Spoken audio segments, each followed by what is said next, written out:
22장. 형제들과 아버지들이여, 이제 내가 여러분에게 변론하겠으니 들어보십시오. 그들은 파울이 히브리어로 그들에게 연설하는 것을 듣고 더 조용해졌다. 그가 말하였다. 나는 예후다인입니다. 킬리키아의 타르소에서 태어났지만 이성에서 자랐고 가물리엘 발치에서 우리 조상들의 토라를 엄격하게 교육받아 하나님에 대한 열심은 오늘 여기 계신 여러분 모두와 마찬가지입니다. 나는 이 돌을 핍박하여 죽이기까지 했고 남자든 여자든 묶어 감옥에 넘겼습니다. 이 일에 대하여는 대제사장뿐 아니라 모든 장로가 나에 대하여 증언할 것입니다. 내가 그 사람들에게서 다메섹의 형제들에게 보내는 공문을 받고 거기에 있는 자들을 묶어서 예루살렘으로 데려다가 처벌받게 하려고 갔습니다. 내가 길을 가다가 정오쯤 되어 다메섹에 가까이 왔는데 갑자기 하늘에서 밝은 빛이 나를 비추었습니다. 나는 땅에 엎드려 샤울아, 샤울아, 왜 네가 나를 핍박하느냐 하고 내게 말하는 소리를 들었습니다. 나는 당신은 누구십니까? 주님? 하고 대답했습니다. 그러자 그가 내게 말했습니다. 나는 네가 핍박하는 나자렛 사람 예슈아다.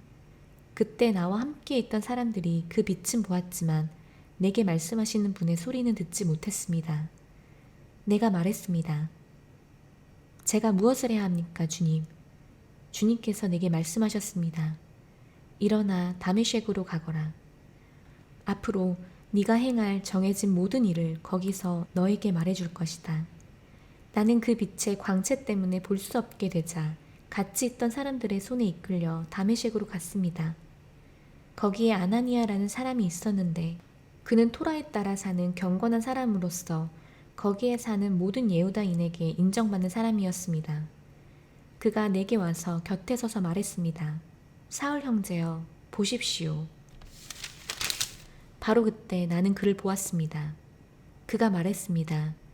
우리 조상들의 하나님께서 당신을 택하셔서 하나님의 뜻을 알게 하시고 그 의인을 보게 하시고 그의 입에서 나오는 소리를 듣게 하셨습니다. 이는 당신이 그분을 위하여 모든 사람에게 당신이 보고 들은 것들을 증언하는 증인이 되게 하기 위함입니다. 그러니 이제 무엇을 주저합니까? 일어나서 침례받아 당신의 죄들을 씻고 그분의 이름을 부르십시오. 그리고 내가 예루살렘으로 돌아와서 성전에서 기도할 때 무아지경에서 내게 속히 예루살렘을 빠져나가거라. 이는 나에 관한 네 증언을 그들이 받아들이지 않을 것이다. 라고 말씀하시는 그분을 보았습니다. 내가 말했습니다. 주님, 그들은 제가 당신을 믿는 사람들을 회당마다 찾아다니며 가두고 매질한 것을 압니다. 또 당신의 증인 스테판이 피를 흘릴 때에 저도 곁에 서서 그 일에 동의하고 그를 죽이는 사람들의 옷들을 지켜주었습니다. 그러자 그가 내게 말씀하셨습니다. 가거라. 이제 내가 너를 멀리 이방인들에게로 보낸다. 그들이 이 말까지 듣다가 소리를 높여 말하였다. 이런 자는 이 땅에서 없애버려라. 참으로 살려두면 안 된다. 그들이 소리치며 옷을 벗어 던지며 공중에 먼지를 날렸다. 그러자 천부장은 파울을 병영 안으로 데려오라고 명령하고 그를 채찍으로 신문하여 무엇 때문에 그들이 그렇게 소리치는지 알아보라고 말하였다.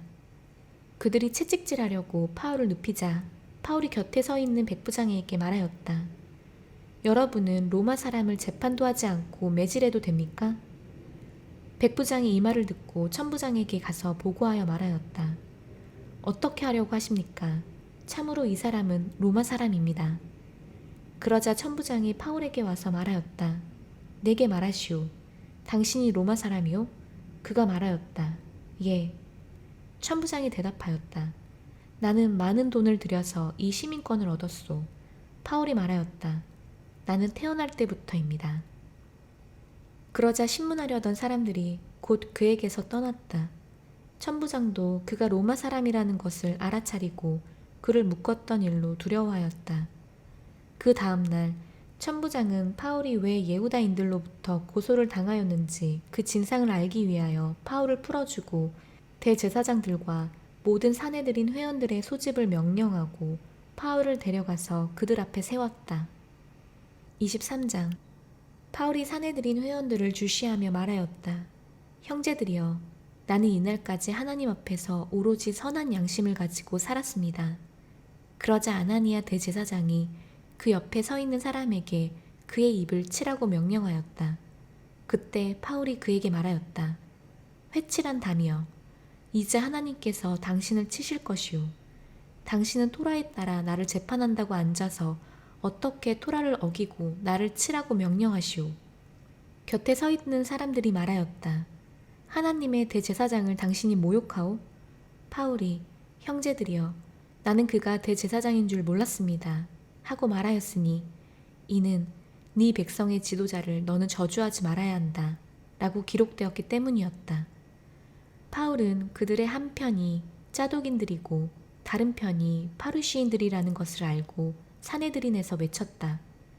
형제들이여, 나는 파르시인이며 파르시인의 아들입니다. 나는 죽은 자들의 부활에 대한 소망 때문에 재판받고 있습니다.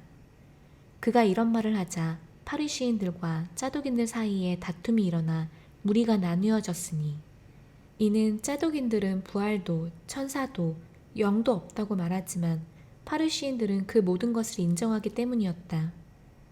큰 소동이 있었고 파르시인 편의 서기관들 몇 명이 일어나서 주장하였다. 우리는 이 사람에게서 아무런 악을 찾아볼 수 없다. 만일 영이나 천사가 그에게 말하였다면 어떻게 하겠느냐. 큰 다툼이 생기자 천부장은 혹시 바울이 그들에게 찢기지 않을까 두려워하여 군인들에게 내려가서 그들 가운데서 그를 잡아채어 병영으로 데려오라고 명령하였다. 그날 밤에 주님께서 그 옆에 서서 말씀하셨다. 힘을 내어라. 참으로 너는 예루살렘에서 나에 관하여 증언한 것처럼 로마에서도 증언해야 한다. 날이 밝자 예후다인들이 함께 모의하여 바울을 죽이기 전에는 먹지도 않고 마시지도 않겠다고 각자 저주의 맹세를 하였다. 이 모의를 한 사람은 40명이 넘었다.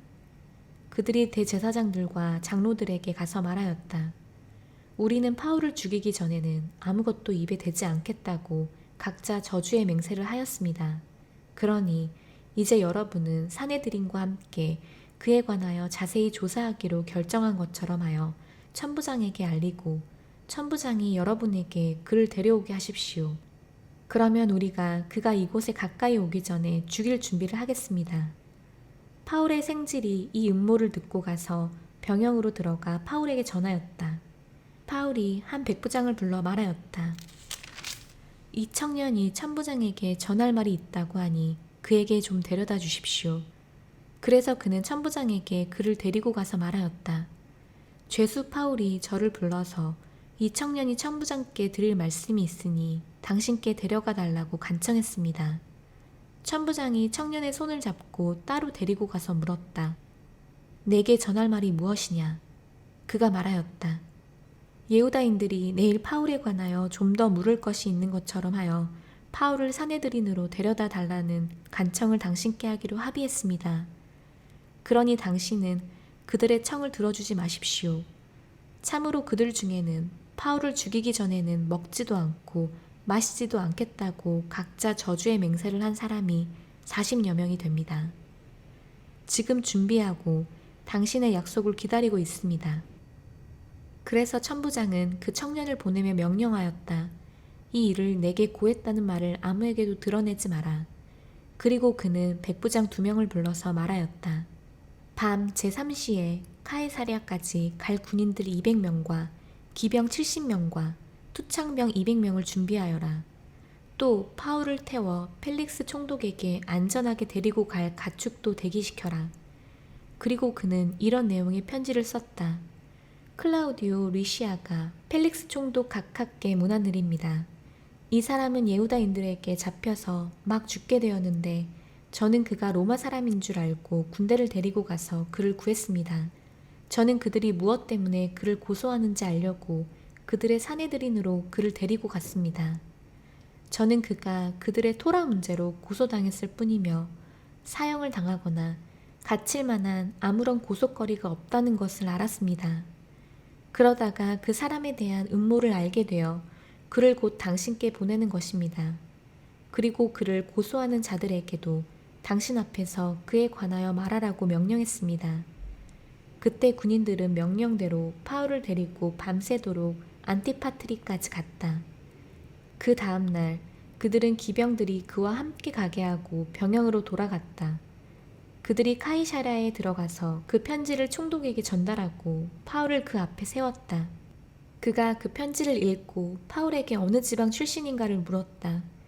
그는 그가 킬리키아 출신임을 알고는 당신을 고소한 사람들이 도착하면 당신의 말을 들어보겠소 라고 말하며 그를 헤롯 관저에 두고 지키라고 명령하였다.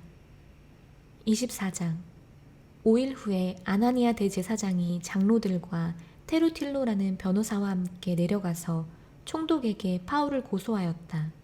그가 불려나오자 테루틸로가 고소하기 시작하였다.